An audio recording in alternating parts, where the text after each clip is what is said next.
옆에 있는 분들하고 이렇게 하면 인사하시겠습니다. 오늘도 잘 오셨습니다. 인사하시겠습니다. 오늘도 잘 오셨습니다. 우리 앞뒤로 한번 또 인사하실까요? 주님의 은혜 많이 받으시기 바랍니다. 인사하겠습니다. 주님의 은혜 많이 받으시기 바랍니다. 예. 이 밤에 하나님의 충만한 은혜가 우리의 마음을 흐르고 우리의 삶을 변화시키는 놀라운 역사가 일어나길 주님의 이름으로 간절히 축복합니다. 이승우 작가가 쓴 사막은 샘을 품고 있다라는 에세이집이 있습니다. 그 책에 침묵이라는 소설로 유명한 작가 엔도 슈사쿠라는 사람의 체험담이 실려 있는 것을 보게 되었습니다.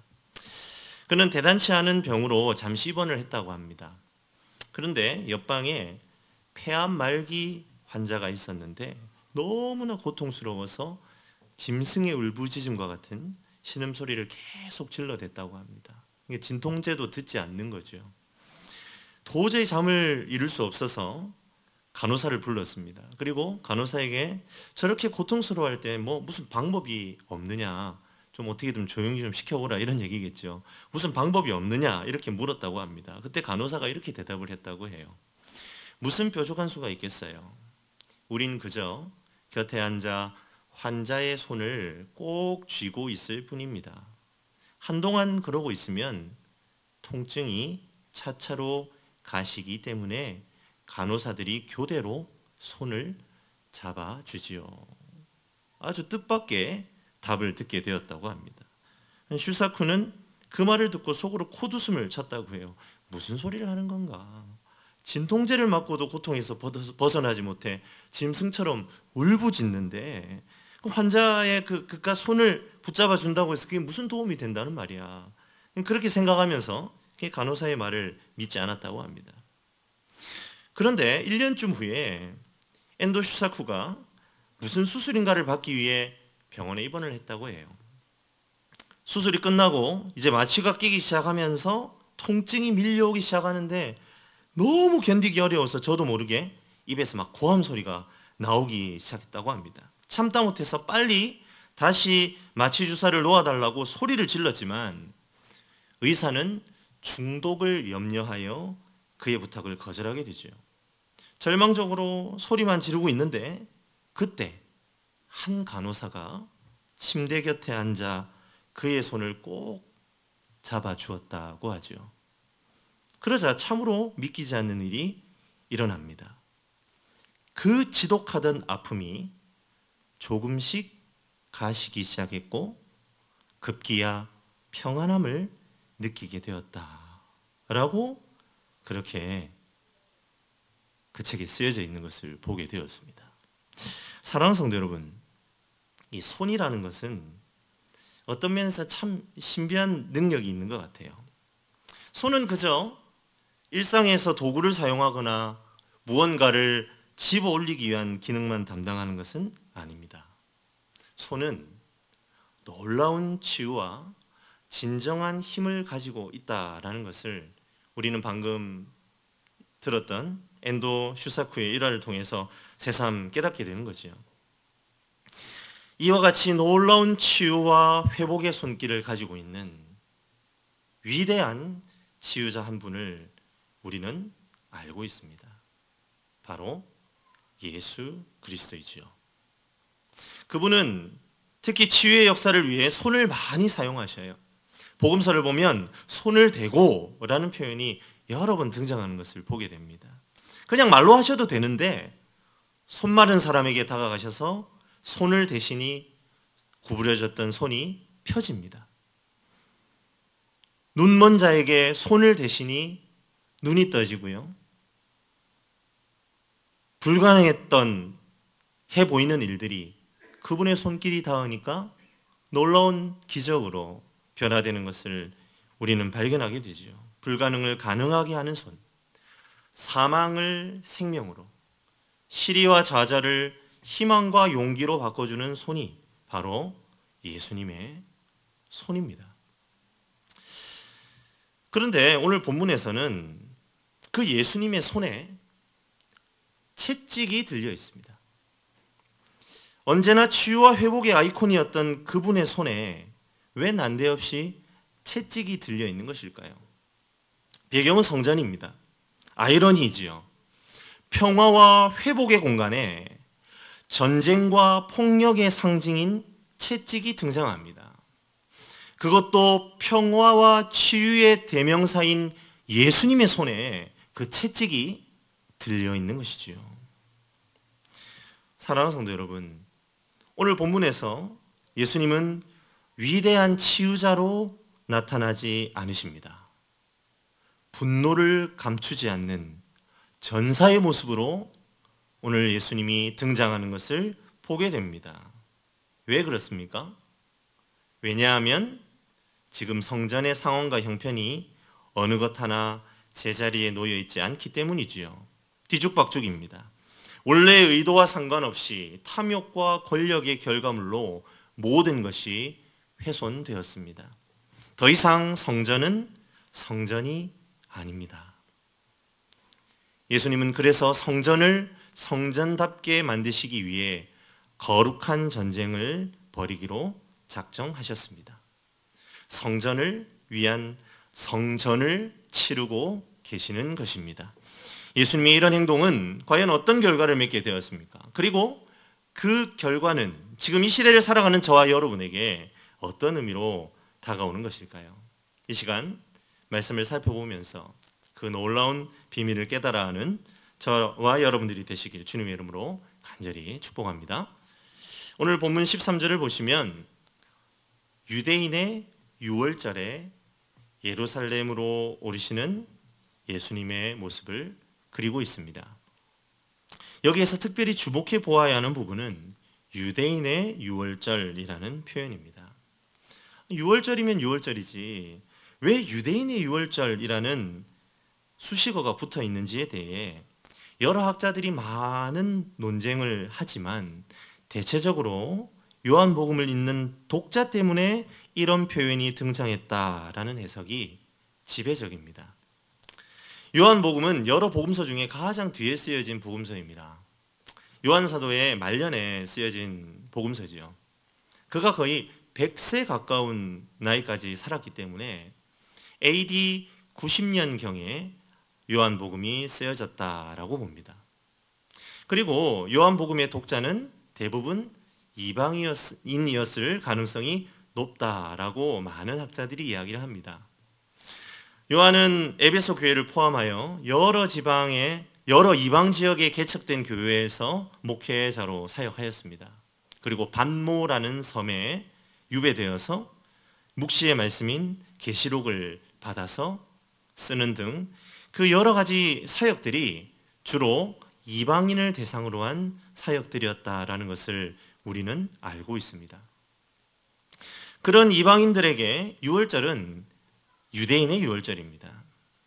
지금 요한복음을 읽고 있는 독자들에게는 더 이상 의미가 없는 유대인의 절기가 바로 유월절인 것이지요. 그런데 그 유월절에 예루살렘으로 예수님께서 올라가고 있습니다. 13절에 예루살렘으로 올라가셨더니 라는 이 구절의 의미에는 그리스도께서 예루살렘에서 유월절을 지키시기 위해 이때에 올라가셨다라는 점이 강조되어 있다라는 것을 우리는 생각해 볼 필요가 있습니다. 요한 사도는 이제 더 이상 이 말씀을 읽는 독자들에게는 의미가 없는 유월절을 지키러 올라가고 계시는 예수님의 이야기를 왜 꺼내고 있는 것일까요? 그 이유는 바로 율법의 완성자로 오신 예수 그리스도에 대한 이야기를 하고 싶기 때문입니다. 예수님은 하나님의 아들이십니다. 하지만 그럼에도 불구하고 그분은 친히 인자가 되셔서 율법에 복종하시고 모든 계명들을 지키심으로 온전히 순복하셨습니다. 그 목적은 단 하나입니다. 율법의 완성을 위해서이지요. 요한복음은 그러한 율법의 완성자로서의 예수님을 계속해서 그리면서 예수님과 율법을 계속 연결시키고 있는 것을 보게 됩니다. 오늘 우리가 읽진 않았지만 오늘 우리가 읽은 본문의 바로 앞에 등장하는 가나의 혼인잔치에서도 예수님과 율법은 연결되지요. 예수님께서 물로 포도주를 만드실 때에 그 물이 들어있던 항아리를 생각해 보십시오. 정결 의식을 위해 준비된 항아리입니다. 예수님께서는 정결 예식에 필요한 항아리에 물을 채우라고 하십니다. 율법의 요구를 따라서 예수님은 친히 그 율법을 완성하시고 새 언약의 대표자로서 이 땅에 오셨음을 새 포도주를 만드는 표적을 통해 선언하고 계시는 겁니다. 오늘 말씀에 나타난 예수님도 마찬가지입니다. 그분은 6월절에 예루살렘을 오르십니다. 6월절을 지키기 위해 지금 예루살렘에 오르고 계십니다. 6월절이 어떤 절기입니까? 출애굽 직전에 애굽에 내렸던 10번째 재앙과 관련이 있죠. 10번째 재앙이 무엇이었습니까? 애굽의 모든 초태생이 다 죽임을 당하는 재앙이지요. 파라오의 장남으로부터 가축의 초태생에 이르기까지 모조리 죽임을 당해야 했습니다. 하나님은 이 일이 이스라엘 백성에게 미치지 않기 위해 6월절 어린 양의 피를 준비시키십니다. 어린 양을 잡아 그 피를 문설주에 바르면 그 재앙이 그 피를 바른 집을 지나갈 것이라고 말씀하셨습니다. 그리고 그 명령에 순종한 이스라엘 백성들은 모두 그 재앙에서 자유할 수 있었습니다. 영어로 pass over, 죽음이 넘어갔다, 유월되었다라는 의미에서 이 절기를 유월절이라고 부르는 것이죠. 사랑하는 성도 여러분, 예수님께서 유대인의 유월절에 예루살렘을 향하십니다. 과연 예수님은 이 율법을 어떻게 완성하려고 하시는 걸까요? 단순히 유월절을 지키는 모범을 보여주시는 방법으로 그것을 완성하셨습니까? 그렇지 않다라는 것을 우리는 본문을 통해 발견할 수 있습니다. 가나의 혼인잔치에서 정결의식에 사용되는 항아리의 물을 포도주로 만드심으로 이제 더 이상 옛 율법은 너희에게 영향을 미칠 수 없고 새로운 율법, 새 언약이 너희에게 필요하다라는 증거를 보여주셨던 것처럼 이제 예수님께서는 유대인의 유월절에 성전으로 오르십니다. 그리고 그곳에서 새 율법으로서의 표적을 보여주십니다. 그것이 바로 오늘 본문에 나타나 있는 성전 정화 사건의 핵심이 되어진다라는 것이지요. 우리 이 시간에 19절을 한 목소리로 함께 읽도록 하겠습니다. 19절입니다. 함께 읽겠습니다. 예수께서 대답하여 이르시되 너희가 이 성전을 헐라 내가 사흘 동안에 일으키리라. 아멘. 예수님께서 성전에서 물건을 사고 팔던 사람들과 환전상들을 노끈으로 만든 채찍을 휘두르며 다 쫓아내셨습니다.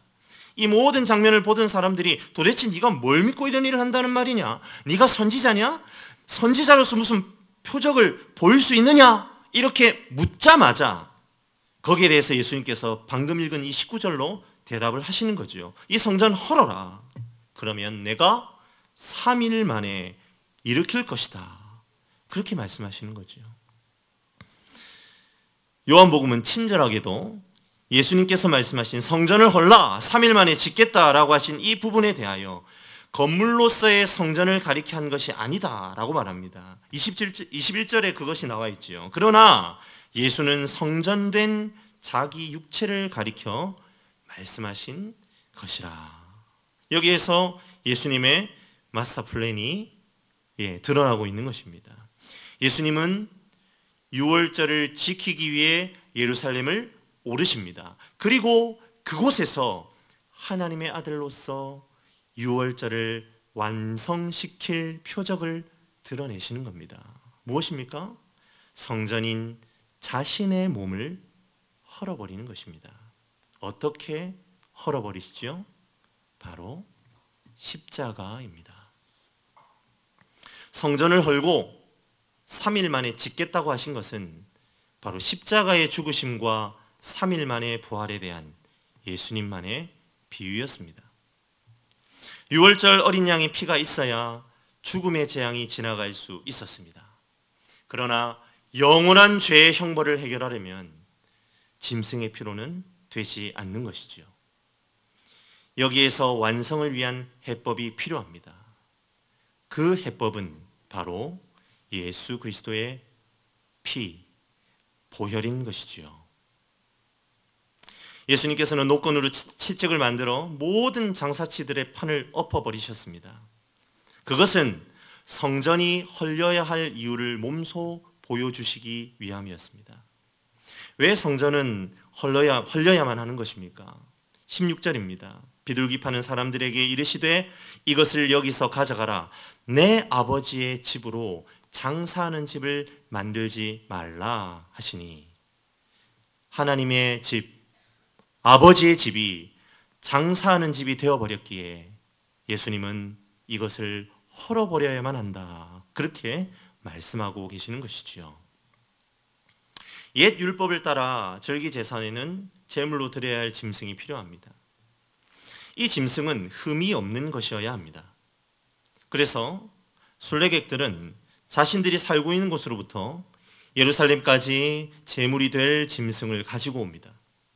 그런데 가지고 오는 과정에서 그 짐승이 죽어버릴 수도 있고, 출발할 때는 흠이 없었지만 예루살렘으로 오는 길에 상처나 흠이 생겨버릴 수도 있는 것이지요. 그렇게 되면 제물로서의 효용 가치를 상실합니다. 그래서 생각해낸 아이디어가 짐승을 성전에서 제공하는 것입니다. 율법의 정신을 따라 흠없는 것을 드릴 수 있는 절호의 방법입니다. 성전에서 제공되는 짐승은 흠이 없을 가능성이 높습니다.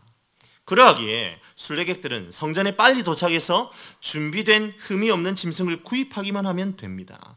하지만 사랑하는 성도 여러분, 예수님의 평가를 보십시오. 예수님은 이러한 아이디어를 장사 속이라고 단언하십니다. 하나님께 드릴 제물을 성전 안에서 손쉽게 구하는 것은 겉보기에는 그럴듯해 보이지만 실상은 속임수에 지나지 않는다는 것입니다.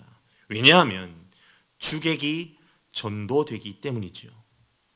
편의를 제공하기 위해, 더 바른 제사를 드리기 위해 짐승을 판매했습니다.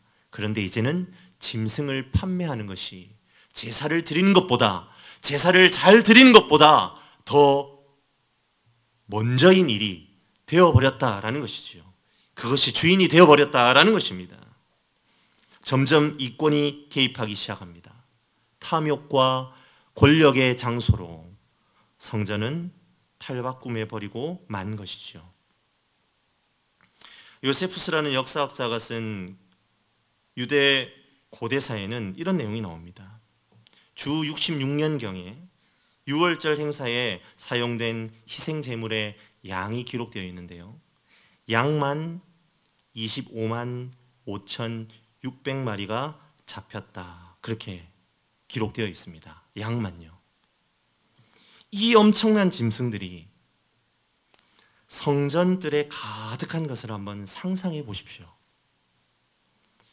여기는 이미 성전이 아니라 난장판입니다. 이제 성전의 거룩과 기도는 사라지고 탐욕과 흥정만 자리 잡게 되는 것이죠. 예수님은 그것을 지적한 것입니다. 그리고 오늘 본문을 보시면 환전상이 나옵니다. 환전상들은 성전세를 내야 하는 순례객들에게 로마의 화폐를 두로의 은화로 환전해주는 역할을 했습니다. 그 로마의 돈에는 가이사, 황제의 얼굴이 새겨져 있기 때문에 이것을 성전에 내는 것은 적절하지 않다라고 생각했던 것 같습니다. 그래서 옛날 히브리 세겔의 가장 근사치인 두로의 은화로 그것을 바꾸어서 성전세를 내었던 것이죠. 이 주 66년 성전뜰에 죽치고 앉아있는 그 환전상들의 모습을 한번 머릿속에 그려보십시오. 정말 한몫 잡지 않았겠습니까? 양을 25만 마리를 잡았는데 돈은 얼마나 많이 바꿨겠습니까? 그 어마어마한 인파에 의해 환전 수수료로 본 이득이 얼마나 되었을까요? 아마 천문학적인 숫자가 아니었겠습니까? 그리고 그 자리를 허락해 준 성전 관리들에게 엄청난 뒷돈이 오고 갔을 것에 대해서는 의심의 여지가 없는 것이지요. 사랑하는 성도 여러분, 성전은 이미 사죄의 은총이 베풀어져야 할 기능을 상실하고 있었습니다. 그곳에는 속죄의 은혜도 거룩을 사모하는 기도도 없습니다. 그래서 예수님 선언하시지요. 내 아버지의 집으로 장사하는 집을 만들 바에는 헐어라. 이제는 다시 지어야 한다. 주님은 옛 율법과의 결별을 선언하시고 친히 새 성전 되실 것을 공표하시는 것입니다. 죽음의 권세를 이기시고 부활하신 그분을 마음에 모신 새로운 장막들을 기대하며 주님께서 그것을 선포하십니다. 그분이 첫 성전이 되시고 그분을 내 마음에 모신 우리는 하나님 안에 새로운 장막으로 세워지게 되는 것이지요. 그것이 예수님의 아이디어였습니다. 그리고 우리는 그분의 그 아이디어로 말미암아 지금 이 자리에 있을 수 있는 것임을 기억하시는 저와 여러분들이 되시기를 간절히 축원합니다. 그러함에도 불구하고 말이죠, 사랑하는 성도 여러분, 여기에서 한 가지 짚고 넘어가야 하는 것이 있습니다. 성전을 헐고 새로 짓는 것이 아무리 예수님의 그 십자가 사건과 부활을 비유하는 것이라 할지라도 그 사건이 지금 우리들과 어떤 관계를 짓는 데 있어서 무리가 있는 것 아닌가라는 생각입니다. 우리는 둘째치고 지금 이 요한복음을 읽고 있는 이방인들에게 한번 생각해 보세요. 이방인들과 성전이 무슨 상관이 있느냐 말입니다. 예수님은 유대인의 유월절을 지키기 위해 예루살렘에 오르신 유대인이었습니다.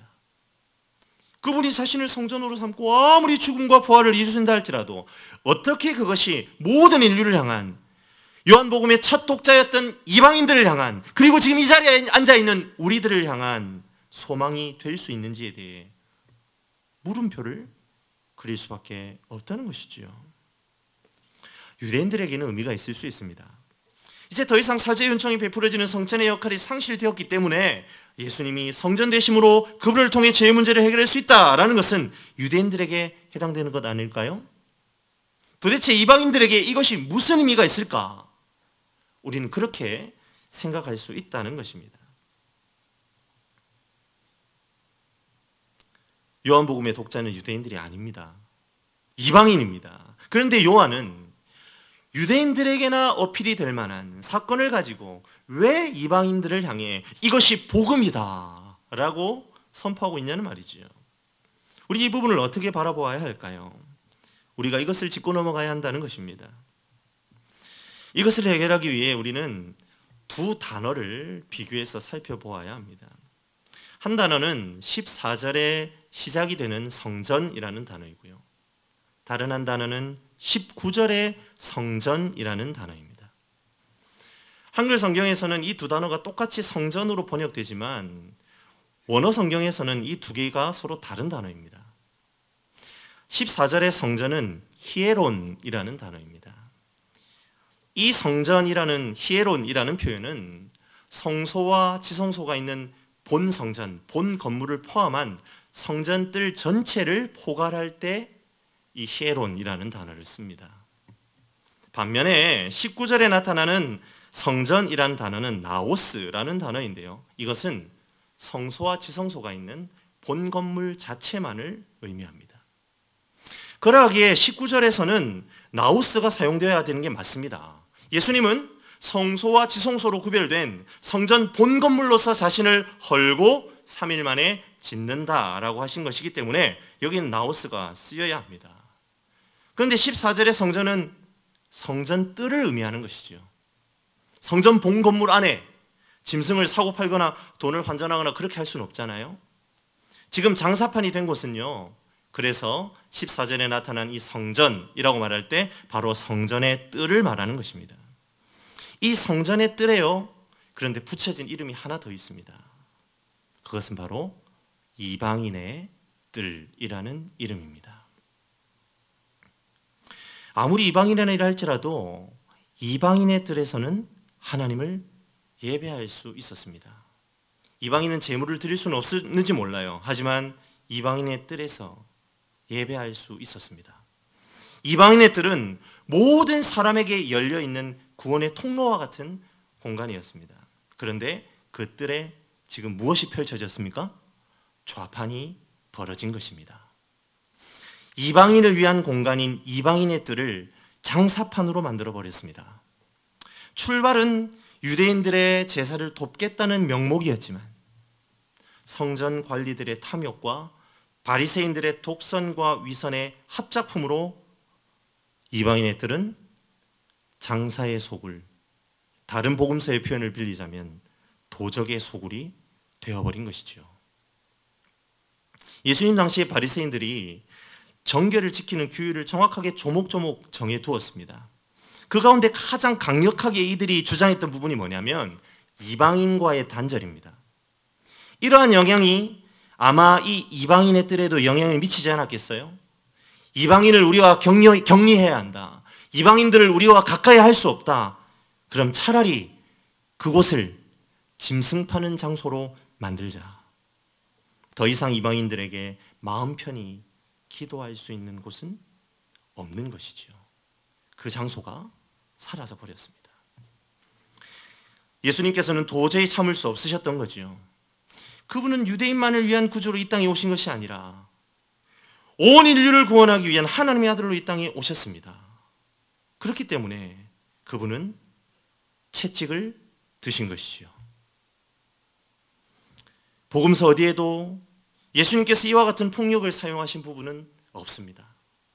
그분의 의로운 분노가 그대로 표출된 장면이 바로 성전 청결 사건입니다. 왜 그렇습니까? 왜 여기에서 그분의 분노가 드러나야 합니까? 왜입니까? 그분은 참으로 옛 언약을 뒤로하고 새 언약의 주인공이 되어 온 인류를 하나님께로 인도하기 위해 이 땅에 오신 대제사장 되신 예수 그리스도이시기 때문입니다. 그래서 그분은 이방인의 뜰에 좌판을 벌린 유대인들의 탐욕을 견딜 수 없으셨던 것이죠. 사랑하는 성도 여러분, 우리는 오늘 이 성전 청결 사건을 통해 거룩한 전쟁을 감당하시는 예수님을 발견할 수 있어야 합니다. 성전을 성전답게 만드시기 위한 거룩한 전쟁, 바로 성전을 감당하시는 예수님을 우리는 만날 수 있습니다. 십자가는 수동적으로 당할 수밖에 없는 죄인의 형틀이었습니다. 그러나 예수님은 그것을 적극적으로 치시고 그것을 거룩한 전쟁으로 바꾸셨습니다.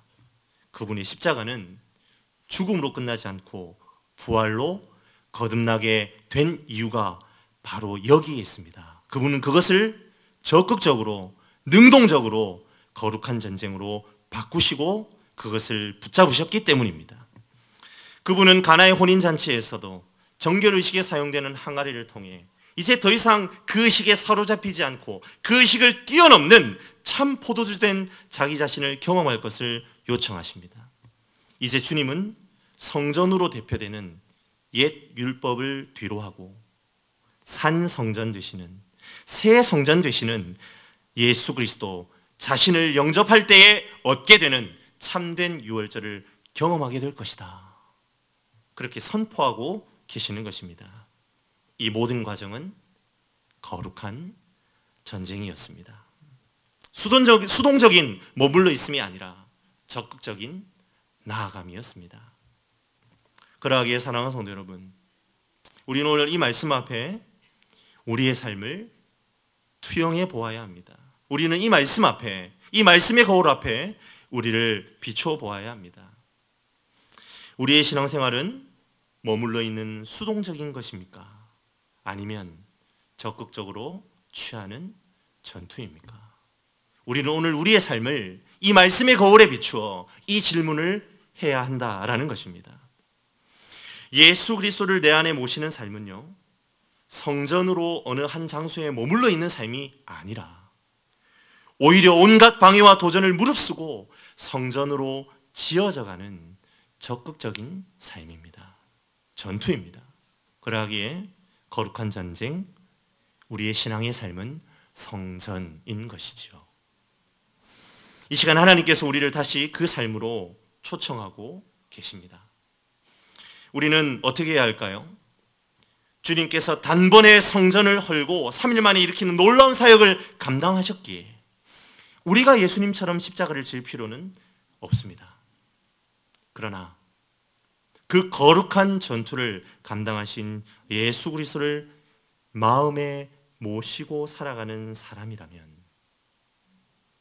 그분을 주인으로 모시고 사는 사람이라면 그 주인이 기뻐하는 삶을 이루어 드려야 할 목적과 이유를 소유한 것이 아닐까요? 그분을 기쁘시게 하는 삶이 바로 우리의 이유와 우리의 존재 이유와 목적이 된다라는 것입니다. 주인이 바뀌었습니다. 이제 짐승 소리와 돈이 오고 가는 흥정 소리로 내 삶을 채울 수 없습니다. 예수님께서 기대하시는 삶이 있다라는 것이지요. 그분이 기뻐하시는 삶이 있는 것입니다. 이 시간 내가 주인 되는 삶을 다 내려놓고 이제 그분이 주인 되게 하는 역사가 우리 가운데 일어나기를 간절히 축복합니다. 그것이 신앙입니다. 그것이 이제 우리의 삶의 예배가 되어야 합니다. 그것이 친히 성전을 헐어버리신 예수님을 합당하게 대우해 드리는 방법입니다. 이 밤에 그것을 기억하여 내 삶을 하나님이 기뻐하시는 것으로 가득 채워나가는 저와 여러분들의 삶이 되시길 주님의 이름으로 간절히 축복합니다. 우리 다 함께 일어나셔서